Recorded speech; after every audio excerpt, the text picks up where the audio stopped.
कि घूम रहे हैं कुछ गधे भी शेर के खाल में, शेर जैसा हिम्मत है लालू प्रसाद के लाल में। लहरें भी होंगी, ललकार भी होंगी, इस बार तेजस्वी यादव की सरकार भी होगी। जो हमारे नेता जो कह रहे हैं उसी पर वर्तमान सरकार रेंग रही है, एकदम चल रही है कि अब की बार तेजस्वी सरकार, तेजस्वी ही आएंगे तो महिलाओं की मान सम्मान बढ़ेगा और उनकी रक्षा होगा।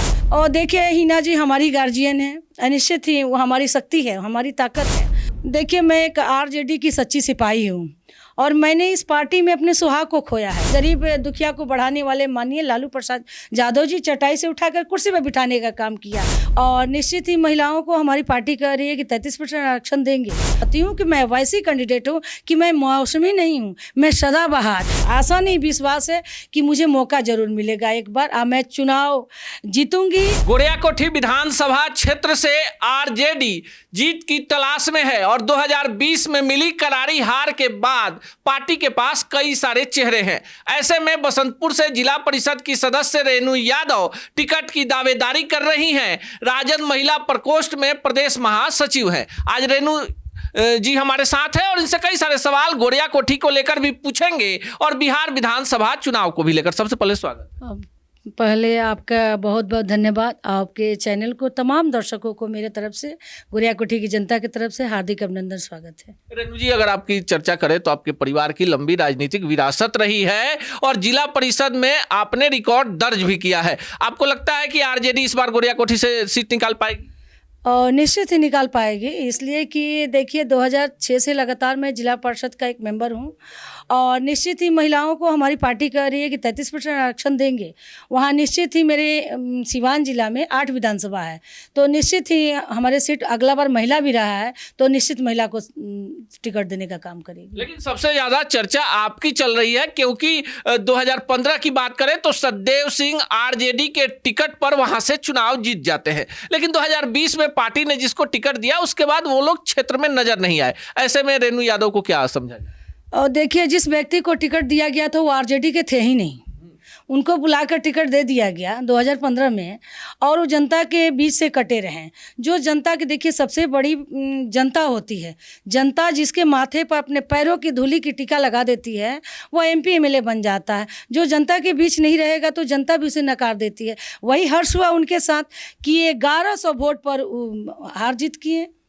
लेकिन जिनको 2020 में पार्टी ने टिकट दिया, फिर 2024 के लोकसभा चुनाव में तो आप नजर आ रही थी महाराजगंज लोकसभा क्षेत्र। देखिए मैं एक आरजेडी की सच्ची सिपाही हूँ और मैंने इस पार्टी में अपने सुहाग को खोया है। 91 में हम लोग ने विधानसभा में जॉब किया, 97 में हम रिटेंच हो गए यानी छटनी ग्रस्त कर्मचारी हो गए। 97 के बाद लगातार हम लोग इस पार्टी को ही अपना सर्वस्व मानकर लोगों के बीच रहें।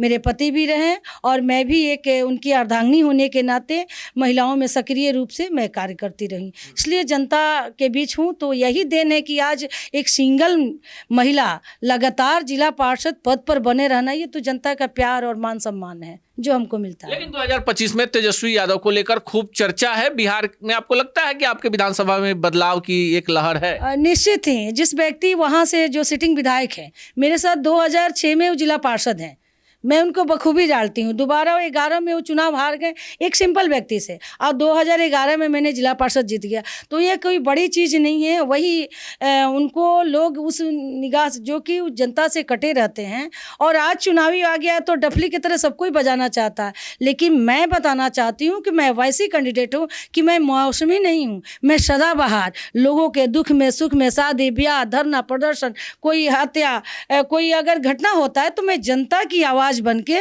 रोड सदन से सड़क तक आवाज उठाने का काम करती हूँ। लेकिन गोरियाकोठी में जो आपकी तैयारी चल रही है, कहीं ना कहीं इस बात की चर्चा है कि पार्टी सुप्रीमो ने आपको हरी झंडी दिखा दी है, क्या सच्चाई है?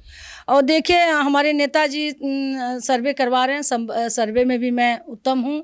आशा नहीं विश्वास है कि मुझे मौका जरूर मिलेगा एक बार, मैं चुनाव जीतूंगी। मैंने अपने पार्टी को उनके झोली में जीत दर्ज कराने का काम करूंगी। तो गोरियाकोठी में ये इस बार माना जाए कि कुछ बड़ा परिवर्तन होगा? निश्चित ही। देखिए वहाँ की आज वर्तमान सरकार से और स्थानीय विधायक से लोग खफा है। लोग सारे लोग जानते हैं गरीब दुखिया को बढ़ाने वाले माननीय लालू प्रसाद यादव जी चटाई चटाई से उठाकर कुर्सी पर बिठाने का काम किया। हम तो यही कहेंगे कि घूम रहे हैं कुछ गधे भी शेर के खाल में, शेर जैसा हिम्मत है लालू प्रसाद के लाल में। लहरें भी होंगी, ललकार भी होंगी, इस बार तेजस्वी यादव की सरकार भी होगी। तो निश्चित ही सरकार होगी। ये भी बताइए दीजिए कि जो माई बहन योजना लेकर आप लोगों के चेहरे पर मुस्कान है, आपको लगता है कि बिहार की महिलाओं का उत्थान होगा माई बहन योजना? अगर महिलाएं विश्वास करती हैं तो जो हमारे नेता जो एक ड्रीम प्रोजेक्ट लेके चले, योजना बनाए हैं, तो निश्चित ही देखिए ना, कोई पार्टी अपनी ड्रीम प्रोजेक्ट आगे नहीं किया है, लेकिन हमारे युवाओं की दिल की धड़कन,